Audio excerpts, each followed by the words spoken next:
let's talk about the failures of the Phillies.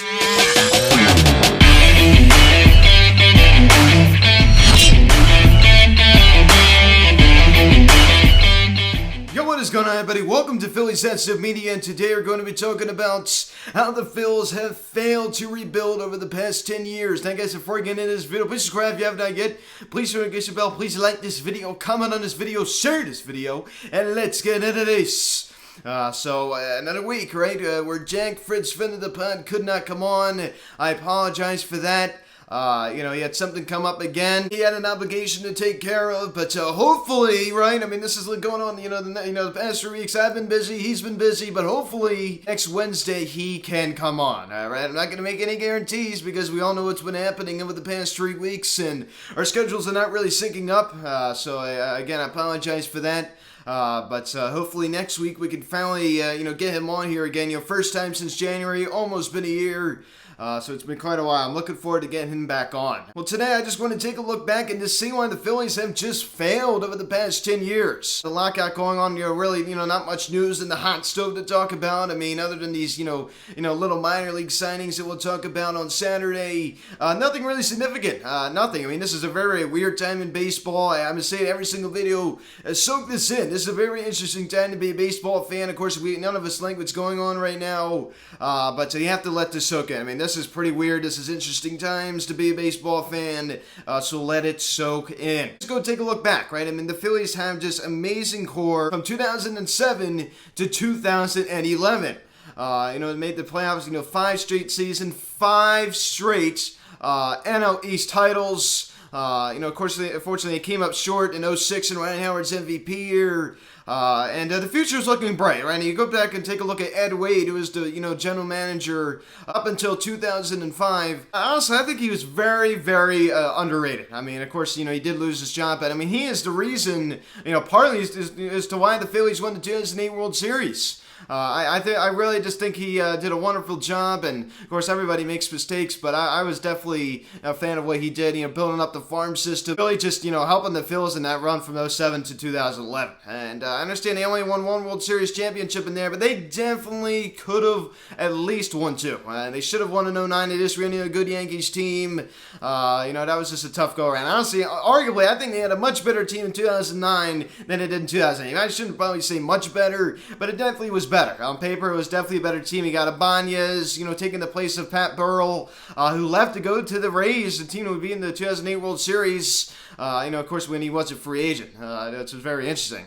Went to the, team would be in the World Series, Tampa Bay Rays, after the 08 season. It seemed like the Phillies just had a lot of nostalgia, letting that core go. And honestly, that's a really tough decision. You got Pat Gillick, stepping down as the general manager, going into retirement. Of course, he did come back in 2014, 2015. When David Montgomery was sick, of course, he's no longer with us.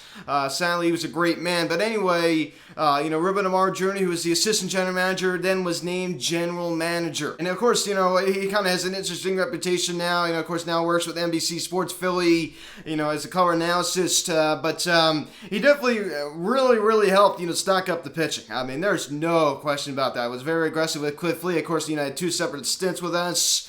Trading for Roy Halladay from the Toronto Blue Jays.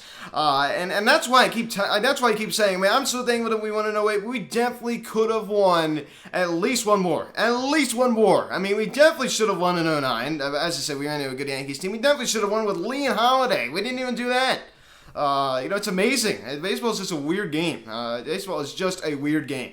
When it comes to stuff like that. At least we got 1 chip, but, after the 2011 season, Ryan Howard was already starting to decline, and then he tore his Achilles, against the St. Louis Cardinals. And, of course, the St. Louis Cardinals would go on to win the 2011 World Series. Hard to believe that was 10 years ago. That is how long it has been since the Phillies have seen October baseball. It's been 10 years, 11 seasons since the Phillies have seen October baseball.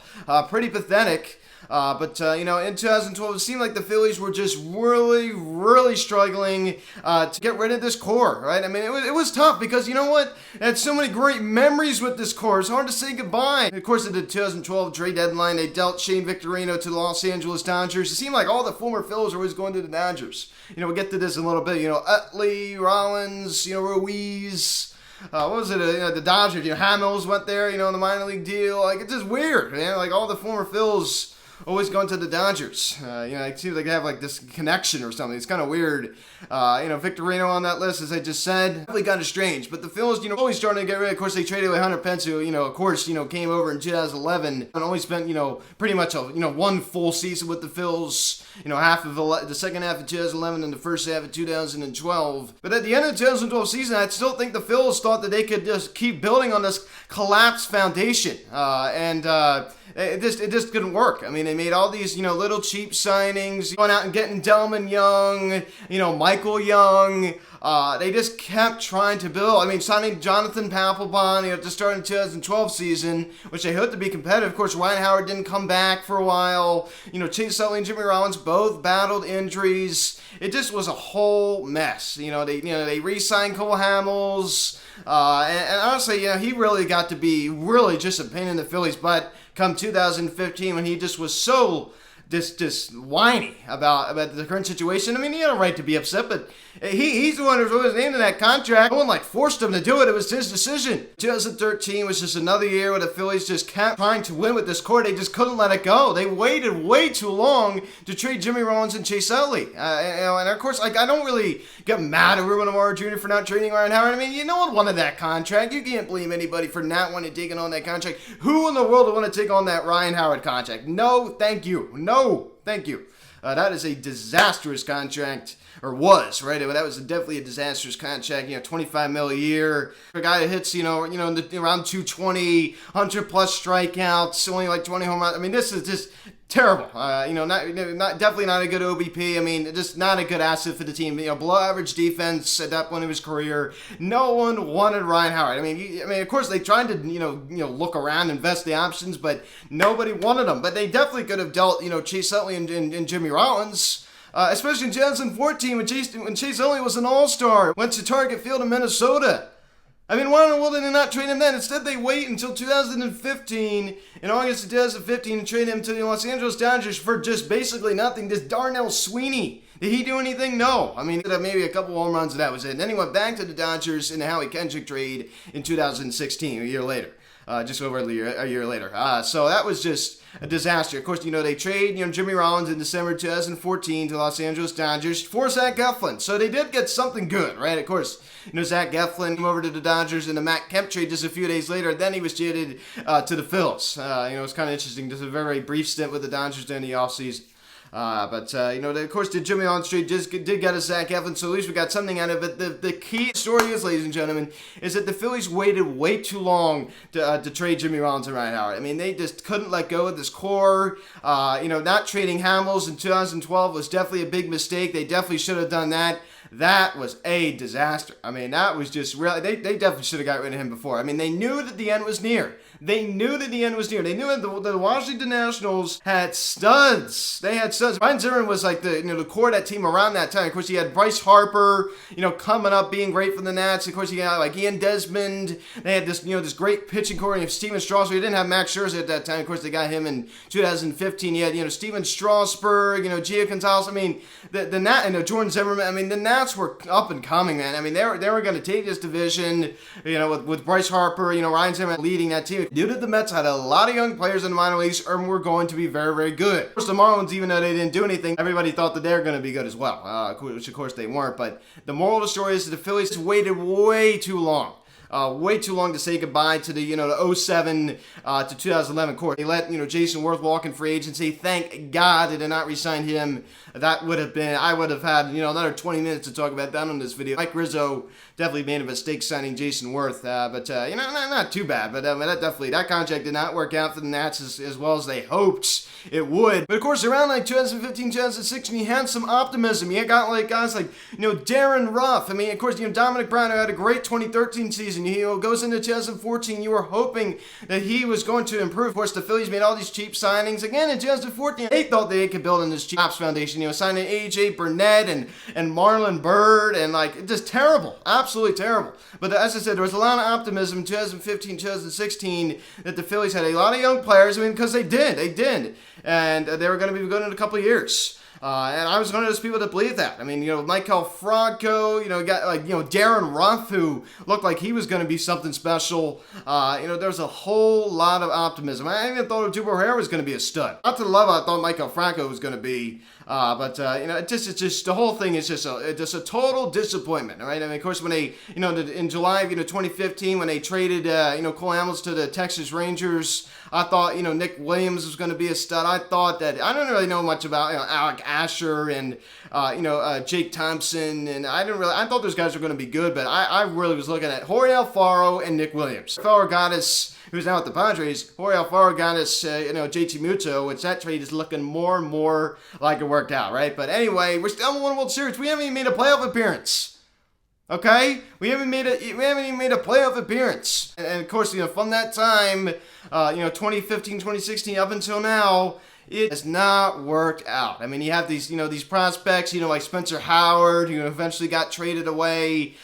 He didn't work out. Alec Bohm, who had a really good, rookie season in 2020, a short season. I think that's important to bring up, but he really, had a sophomore slump. I definitely would say that.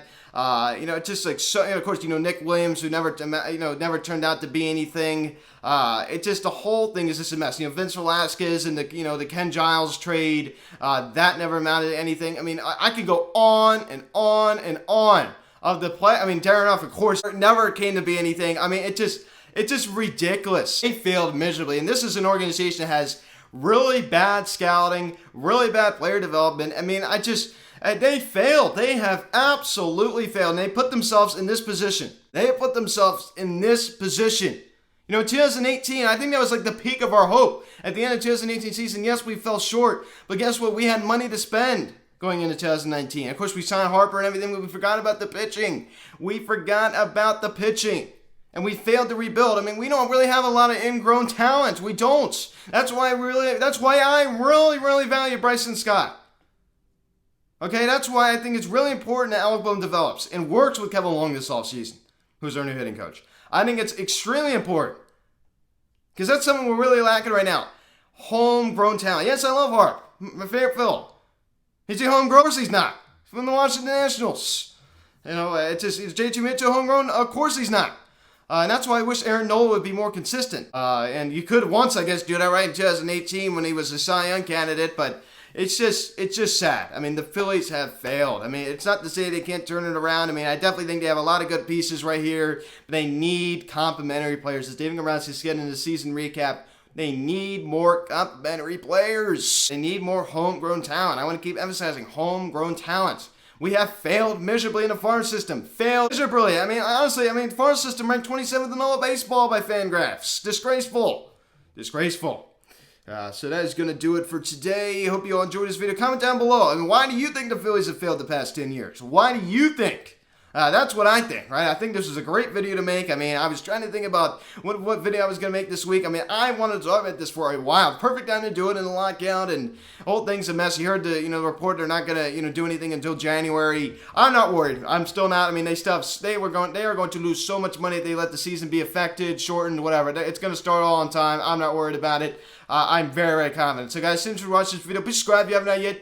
Please hit the notification bell. Please like this video, comment on this video, share this video. Check out the social media link in the description section. Phillies Studio Media, Instagram, TikTok, Instagram. Follow me on Twitter at @StudioMedia. Card text 267-225-3392. Email me.